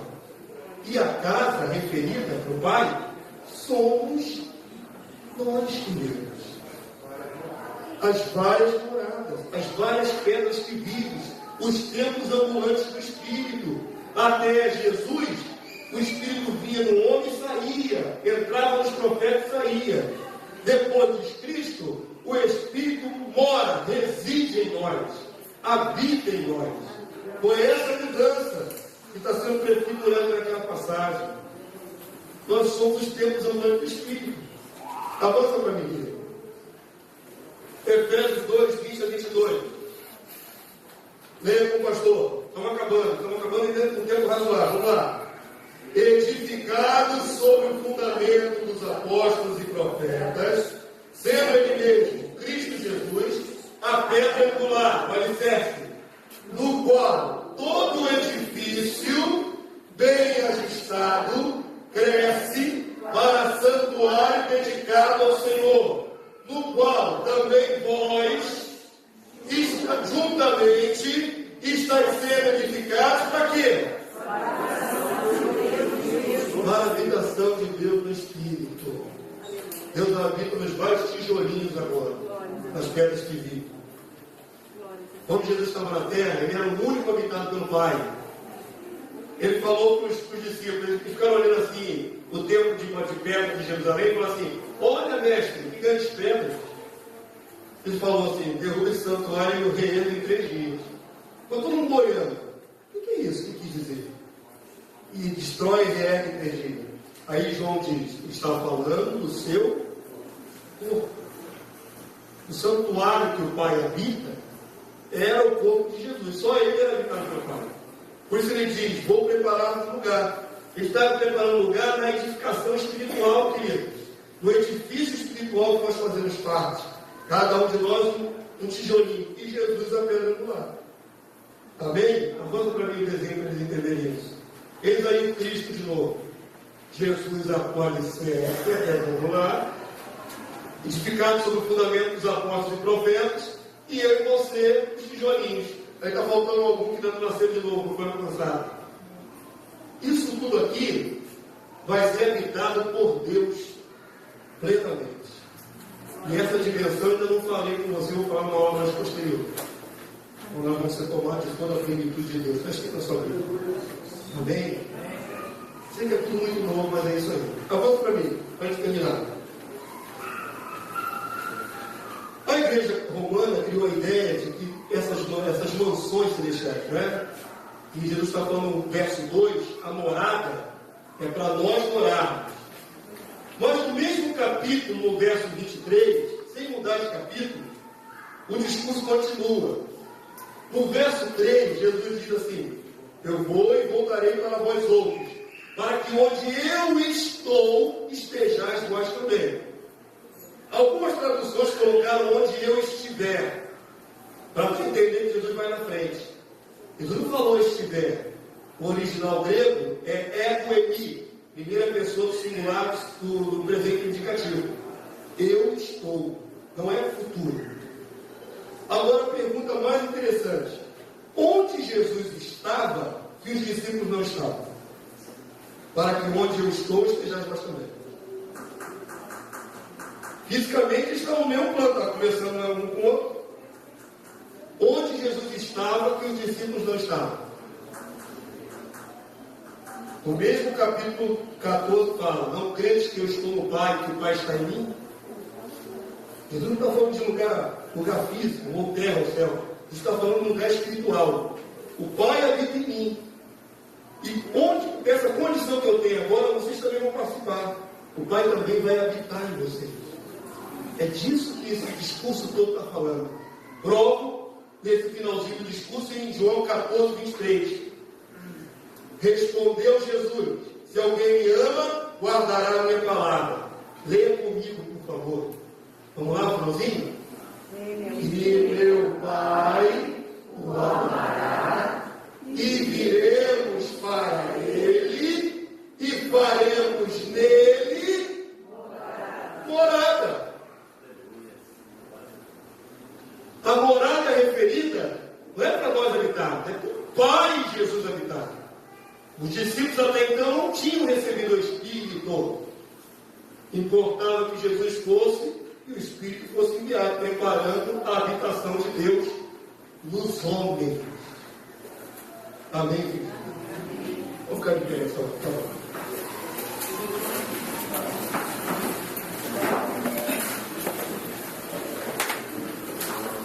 Me perdoe a passada da hora, já passamos 15 minutos do horário regulamentar.